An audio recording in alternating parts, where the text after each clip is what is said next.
novamente nós temos conosco o nosso amigo Alexandre. Eu passo a palavra, que Jesus te abençoe, Alexandre, na sua tarefa.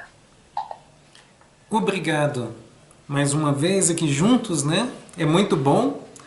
Como sempre, a gente tem de agradecer por esses momentos, porque são esses momentos que vão fazendo com que nós vamos entendendo melhor o meio, porque nós escutamos tantas pessoas dizendo: eu quero entender melhor por que as coisas acontecem, por que são do jeito que são, qual que é a justiça de tudo, de onde que vem o bem, de onde que vem o mal, né? Por que Deus permite tantas coisas? Porque alguns estão tão bem, materialmente falando, outros não. Então a religiosidade, principalmente puxando um pouquinho a sardinha aqui para o lado da doutrina espírita, ela explica com mais detalhes, né? Ela clareia para nós. É por isso que muitas pessoas se tornaram adeptas, estão se tornando adeptas. Porque o que nós queremos? São respostas. Pelo menos um pouco do que nós já podemos compreender, nós estamos buscando. Tá certo que tem muitos de nós que estamos exagerando na busca, ao invés de buscar viver e buscar entender o que nós já podemos compreender da espiritualidade, né?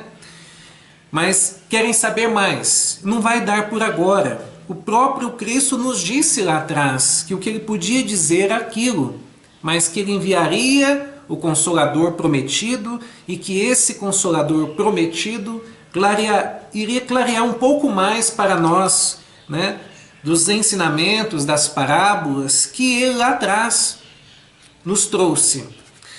Porém, mesmo assim, ainda tem muitas coisas que não tem como nós sabermos.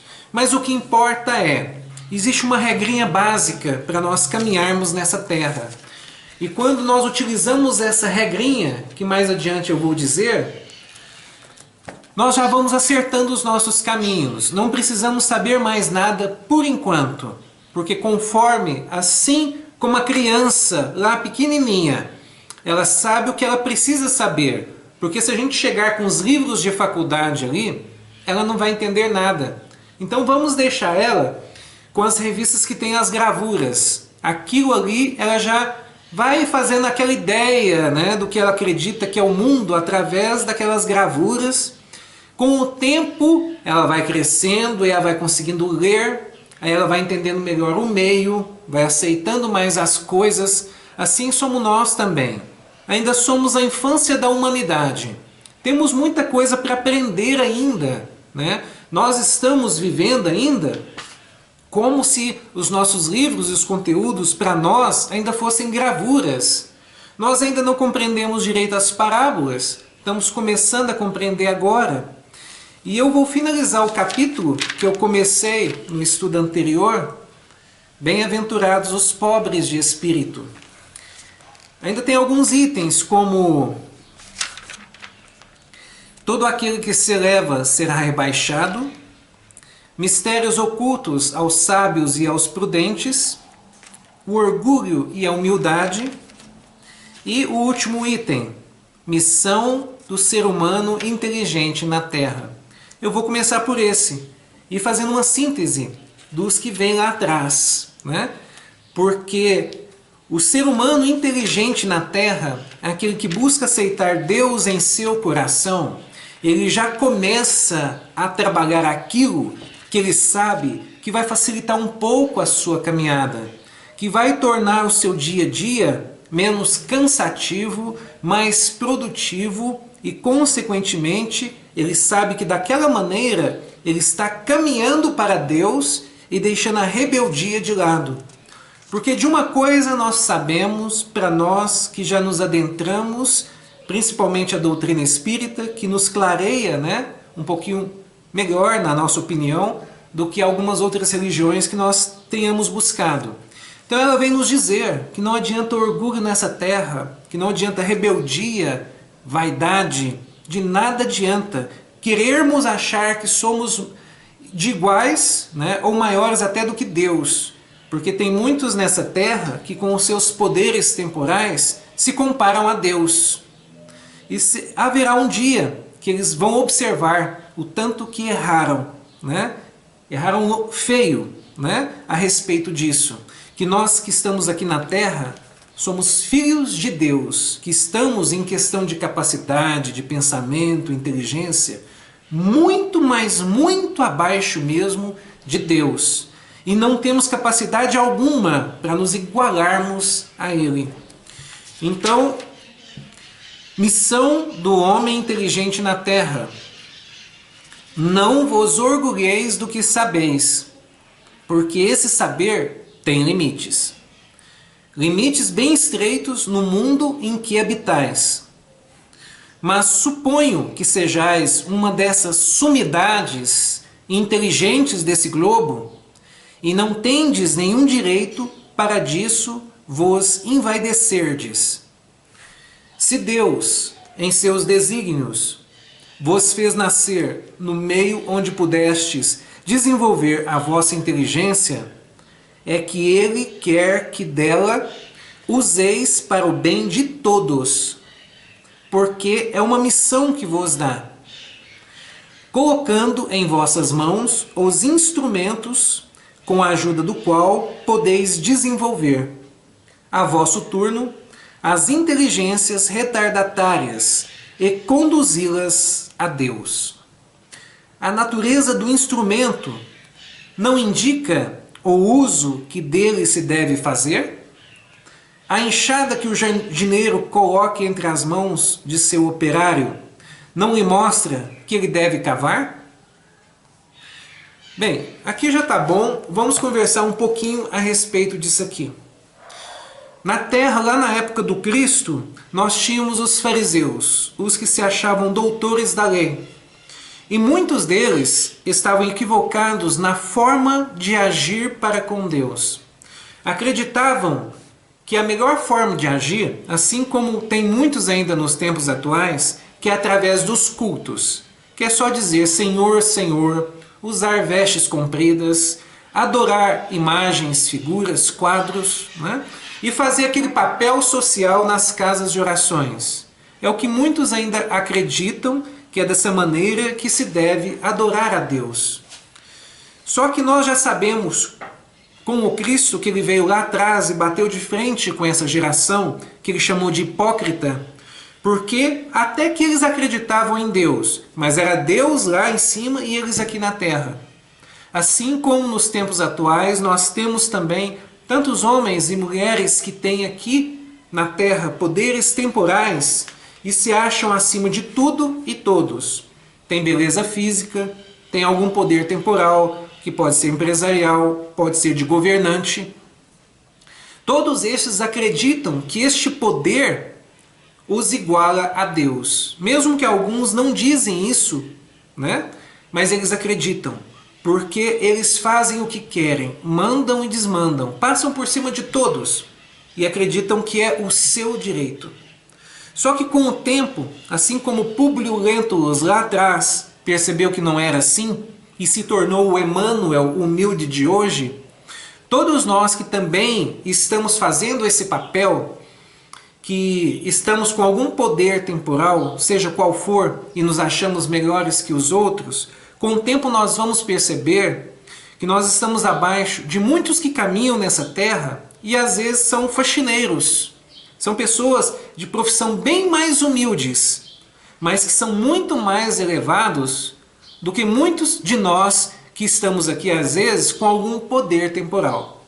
E a missão do ser humano inteligente na terra é abraçar, né, tanto a cultura terrena, mas também buscar a divina, porque é a divina que vai fazer ele compreender que não é assim, que não é como ele acredita que é, ele não é superior, ele também não é inferior, tá?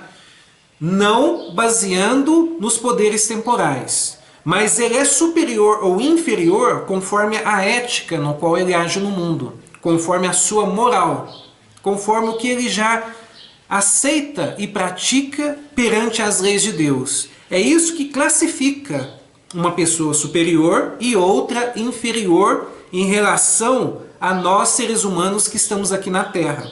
Vou dar um exemplo. Chico Xavier, muito superior em vista do Alexandre, bem inferior. Entenderam assim essas diferenças? É em questão de moral. O Alexandre ainda tem seus vícios. Chico Xavier já era quase brincando assim um anjo, né? Então é assim que nós descobrimos quem que é superior e quem que é inferior. Chico Xavier não tinha nenhum poder temporal, né? Ele foi um escrivão apenas, né? Não tinha nenhum poder temporal, mas ele tinha um poder divino, o poder do amor. E consequentemente, né, aqui na Terra, abaixo do Cristo, perante todos os praticamente que estão encarnados, ele era um superior, em vista de todos nós outros, inferior a ele. Então é assim que nós comparamos quem é superior e quem é inferior. Tá? E o ser humano inteligente, que busca ativar a sua inteligência e buscar compreender o seu meio, ele faz essa análise e ele chega nessa compreensão. Aí ele vai observando que ele é orgulhoso, sim, é vaidoso, todos nós somos nessa terra. Mas é para isso que estamos aqui. É para isso que estamos em um mundo de provas e expiações, para sermos lapidados. Nós aqui nessa terra, nessa escola, perante toda uma legião de espíritos superiores que estão nos observando e nos auxiliando, estamos aqui para sermos lapidados, para melhorar a nossa conduta moral e nos elevar em espírito, aprendendo a conviver uns com os outros, derramando os nossos excessos, o que é mais natural, mas com o tempo aprendendo com isso e também restituindo aqueles que estão para conosco em família, no trabalho, na comunidade. Nós vamos restituindo ao mundo os débitos do passado, os excessos do passado, o supérfluo do passado. E por que isso? Porque nós somos os seres inteligentes da criação. Chega um tempo que essa inteligência nós vamos usando-a para realmente evoluir espiritualmente, baixando a nossa bola, o nosso orgulho, a nossa vaidade, de achar que somos alguma coisa, e aí nós passamos a lembrar dos sábios da antiguidade, que nos ensinavam que não somos nada, que não somos ninguém, mas que estamos caminhando. Tá? Nós, um mini universo, cada um de nós, mas nós estamos caminhando. Como nós brincamos no estudo anterior, nós somos cidadãos do universo, não foi isso? Não foi que nós falamos, né? Somos cidadãos do universo, mas nós somos assim ainda, bem pequenininho, tá? Vamos lembrar lá do grão de mostarda que o Cristo disse. Um grão de mostarda é isso aqui, tá? Então nós somos o quê? Muito pequeno perante Deus, tá? Perante o Cristo, perante um Chico Xavier. Nós temos de aprender muito. E para isso é preciso praticar aquela frase que Sócrates dizia para si mesmo: só sei que nada sei. Tá? Eu tenho pouco tempo de evangelho. Tem algumas pessoas que chegam em mim e falam assim: nossa, Alexandre, mas você domina muito o evangelho, né? Ela acredita isso porque talvez ela não pratica, né? Talvez ela não estuda o evangelho. Então, às vezes, um pouquinho que eu sei aqui para ela é muito. Mas uma coisa eu sei, que nada sei, que estou aprendendo agora, estou começando a minha caminhada evolutiva, tá? E eu abracei a doutrina espírita lá atrás, sabendo de uma coisa: eu não preciso ser anjo para entrar nessa doutrina. Ao contrário, eu posso ter todos os defeitos do mundo, todos os vícios do mundo, mas aqui ela vem me ensinar que o verdadeiro espírita é aquele que busca a sua transformação moral, domando as suas más inclinações. Olha, ela está falando que ele tem más inclinações e está buscando domá-las. Não está falando que tem de ser um anjinho, ó, só entra na doutrina espírita quem não tem vícios, quem não tem más inclinações. Tá? Então é por isso que eu abracei essa doutrina e eu estou buscando aprender com ela. E o pouco que eu sei hoje é muito pouco. E eu estou a cada dia buscando entender mais, buscando baixar a minha bola, buscando lembrar que eu sou um ser inteligente da criação e que eu preciso usar a minha inteligência a meu favor. Aí onde que eu preciso, aqui ó, abaixar o orgulho e buscar elevar a humildade em mim. O que é humildade que muitos de nós ainda não sabemos? Humildade é não elevar a nossa pessoa, é não buscar nessa terra querer só ser servido, mas servir, auxiliar, ajudar, alimentar. Usar o conhecimento que nós vamos adquirindo, porque muitos de nós temos oportunidades. Olha, por exemplo, eu nessa terra já fiz vários cursos, graças a Deus, me formei em letras, né? Mas tem pessoas que não conseguiram isso. Por pouco que seja isso, já me dá um suporte para eu conseguir assimilar um pouquinho das coisas. E essa oportunidade me foi dado pela espiritualidade, por Deus, né? Olha, nós vamos dar esse talento aqui para ele assimilar esse talento e ele poder multiplicar esse talento. E assim nós vamos aproveitando cada cadinho de talento que a espiritualidade me dá a oportunidade, e eu preciso fazer com que aquilo dê frutos. Senão eu vou ser como aquela figueira seca lá atrás, né? Que vai secar. Todos aqueles que estão nessa terra, que não entendem que nós somos mordomos de Deus, todas essas pessoas que não entendem isso e que só fazem para si mesmos, um dia secam. Um dia vem alguma doença e acaba com tudo. Um dia vem alguma dificuldade financeira. Um dia vem alguma falência. Alguma coisa faz com que aquilo tudo que a pessoa estava juntando vá pelos ares. Isso nós já sabemos desde lá atrás, né? Quantos empresários bem-sucedidos que de repente faliram, né? Quantas pessoas que se diziam belas aí na terra e de repente vem uma doença, acaba com essa beleza, né? Então vamos entender uma coisa: a única beleza que o ser tem de verdade, como únicas propriedades e que caminha com ele pela eternidade, são as virtudes que ele vai acumulando em cada existência. Essa é a única riqueza que nós temos. É o pouco de paciência que nós vamos adquirindo, de aceitação das nossas imperfeições e buscar domá-las, né? De devotamento para com o nosso semelhante, de humildade, de saber que nada sabemos, né? De benevolência, indulgência, perdão das ofensas, de piedade para com o semelhante. É isso que caminha conosco, tá? Porque riquezas não caminham conosco, beleza física não caminha conosco. Poderes temporais, governamentais ou empresariais não caminham conosco. O que caminha é aqui, ó. É o que está aqui, tá? E lembrando, é a mente, né? Só que a mente é o espírito, né? Porque eu tenho um corpo físico, né? Que me foi emprestado. Eu estou no momento Alexandre, mas aqui tem um espírito imortal. E a partir do momento que eu reconheço isso, eu reconheço que esse espírito, como diz aqui, ó, o que é um espírito? Olha, no livro dos Espíritos, forma e ubiquidade dos espíritos. Os espíritos têm uma forma determinada, porque muitos de nós acreditamos que somos isso aqui, ó, né? Mas olha, o espírito tem uma forma determinada, limitada e constante, ó. Para vós não, porque nós aqui não vemos o espírito, digamos assim, nós vemos o corpo, né? Nós sentimos o espírito porque nós já estamos entendendo essa relação. Então nós que já somos espiritualistas sabemos que ali, naquele corpo físico, tem um espírito imortal. Mas muitos não acreditam nisso ainda. Mas o que é o espírito de fato? Ó, o espírito é, se quiserdes, uma chama, um clarão ou uma centelha etérea.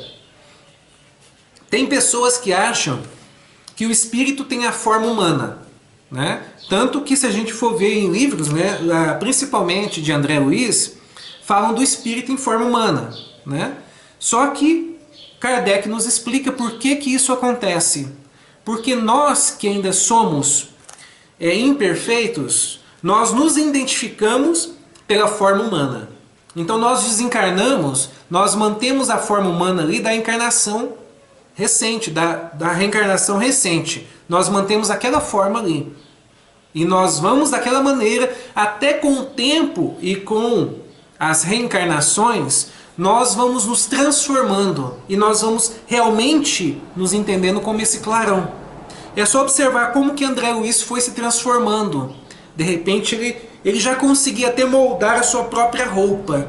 E se ele quisesse mais para frente, hoje ele já deve ser capaz disso, ali naquele momento que ele se vê como forma humana, ele pode se transformar num clarão. Tanto que tem até, depois eu vou procurar a fonte, tem um livro que eu não me lembro qual, que fala, se não me engano, está em André Luiz, onde que aparece um espírito evoluído, muito evoluído, que ele não tinha uma forma exatamente. Ele era uma espécie de clarão. Não me lembro que livro é esse, tá? Porque essa é a forma do espírito. Ele é como um pensamento, ele age muito rápido, pode estar em qualquer lugar, e ele não precisa exatamente se mostrar como um ser humano. Mas aonde que eu quero chegar? No entendimento de que todos nós que estamos aqui na Terra estamos em uma passagem. E nessas passagens que nós estamos aqui na Terra, nós precisamos compreender o meio e aproveitar essas belíssimas oportunidades que temos em família, que temos com as nossas ideias inatas e aptidões de encontrar uns aos outros e trabalhar, né? Trabalhar em todas as profissões, ter esse contato que nós temos com o semelhante, aproveitar tudo isso para elevar o espírito. E só tem uma forma: fazer ao outro o que eu gostaria que me fosse feito. É essa a dica que eu disse que ia dizer, né? Que nós não precisamos saber de muitas coisas aqui a respeito de nós mesmos. Como que funciona isso? Como que funciona aquilo? Como que é Deus de verdade? O que é Deus mesmo? Não, basta eu saber de uma coisa no momento, que eu sou um espírito imortal, que no momento eu estou Alexandre, já estive outras pessoas, né? Hoje eu sou Alexandre, né? Que eu me conheça, que eu consiga perceber todo o joio e trigo que eu tenho e que eu funcione e que eu trabalhe como um ceifeiro de mim mesmo. O que significa isso? Eu vou elevando o joio que eu percebo que tem em mim, as poucas virtudes, e que eu procure, né? Que eu vá elevando o trigo, o pouco trigo que existe em mim, né? Vá trabalhando ele, buscando elevá-lo, que são as virtudes, e que eu busque domar o joio que está aqui, né? Que está tornando às vezes a situação tóxica devido à minha ignorância, mas que eu busque domá-lo. E a partir do tempo que eu vá aprendendo no meio, junto com as outras pessoas, olha só essa oportunidade que nós estamos tendo aqui. Graças a isso aqui, eu estou conseguindo refletir um pouco mais, né, da doutrina espírita, porque quando estamos em conjunto, parece que a coisa flui mais. Mas é justamente por causa disso. Nós somos criados para viver agregados, em sociedade. E quando nós fazemos essa união, o aprendizado é muito maior. A doação que nós conseguimos dar uns para os outros é muito maior do que aquele ser que quer caminhar sozinho, que quer conhecer de tudo na vida sozinho. Ele vai ter mais dificuldades. Mas quando é compartilhado dessa maneira, é muito mais rico. Vamos lembrar do Cristo, lá quando ele estava, quando ele veio, né, para nós. Ele caminhou sozinho. Ele chegou aqui e disse assim: eu sou o Cristo.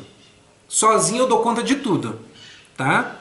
Então, ele iria caminhar por essa terra sozinho, sem discípulos, sem os amigos que ele teve, né? E trazer as leis de Deus para nós. Ele fez isso? Teria capacidade? Teria.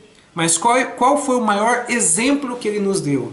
Ele fez isso junto com outras pessoas, bem mais assim, abaixo que ele espiritualmente, mas ele buscou ajuda para essas pessoas. Olha só, olha a humildade aí.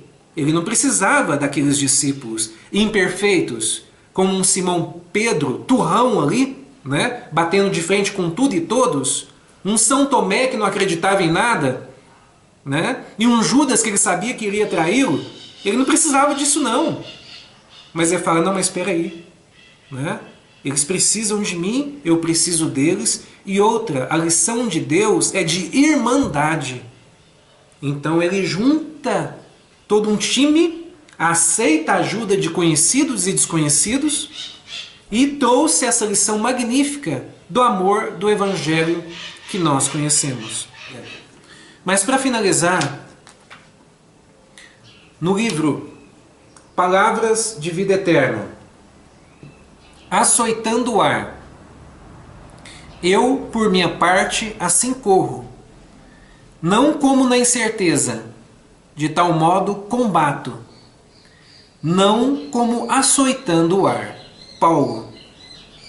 Definindo o trabalho intenso que lhe era peculiar na extensão do Evangelho, disse o apóstolo Paulo com inegável acerto: eu, por minha parte, assim corro, não como na incerteza, de tal modo combato, não como açoitando o ar. E muitos vão dizer assim, o que ele quis dizer? Quer dizer que ele está correndo, que ele está buscando trabalhar e domar as suas más inclinações, buscando seguir os ensinamentos do Cristo, né? Mas não como muitos de nós, que devido ao nosso orgulho, a nossa vaidade e o nosso egoísmo, estamos açoitando o ar, sendo que as leis de Deus estão para todos ver. Os ensinamentos do Cristo estão com uma certa clareza, amar a Deus sobre todas as coisas e ao próximo como a si mesmo, que não tem como discutir. Mesmo assim, muitos de nós estamos açoitando o ar.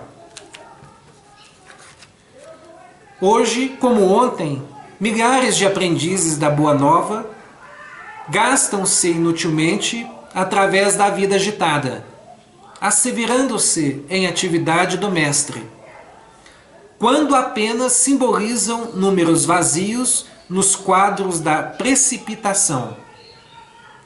Possuem planos admiráveis que nunca realizam.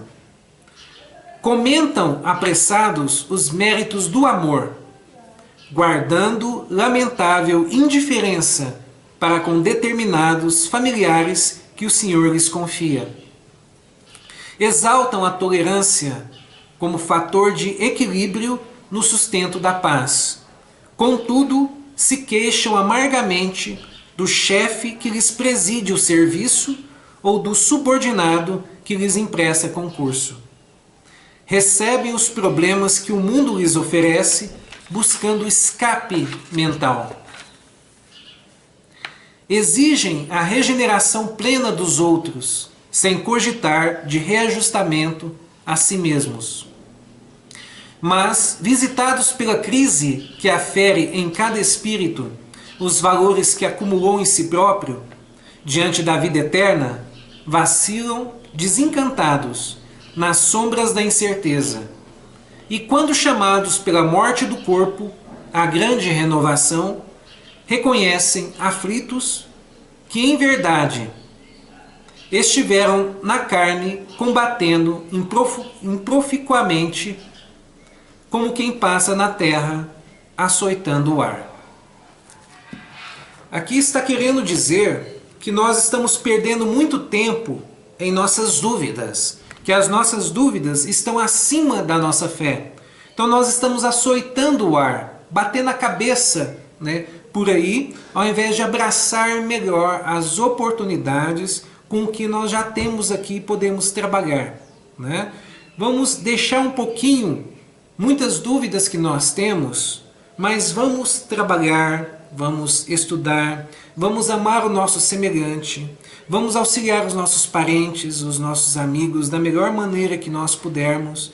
Vamos dar a nossa parcela para a sociedade para que tenhamos um mundo melhor, tá? Não é essa parcela de cultura do ódio, como muitos aí acham que estão ajudando, né? E fazem só cultura do ódio, dizendo que eu odeio isso, que eu odeio aquilo, que está tudo errado, que esse deve morrer, que aquele político deve morrer. É o que muitos estão utilizando. Cultura do ódio não evolui. Ao contrário, só faz com que soframos mais, tá?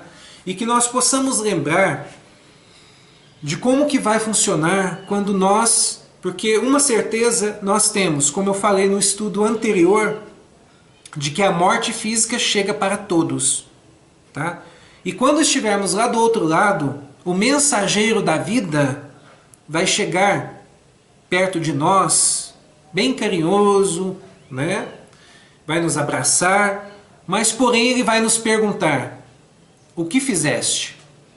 Então é essa pergunta que está para todos nós.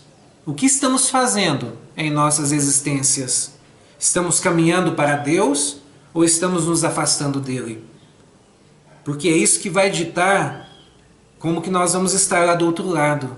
Se nós vamos estar tranquilos, com paz na consciência, ou se nós vamos estar em desespero e pesarosos por termos perdido mais uma oportunidade de fazer um pouco de diferença na nossa evolução espiritual. Eu agradeço mais uma vez a oportunidade, tá? Me perdoe por ter esticado o estudo, tá? E que nós tenhamos uma boa semana. Um abraço a todos.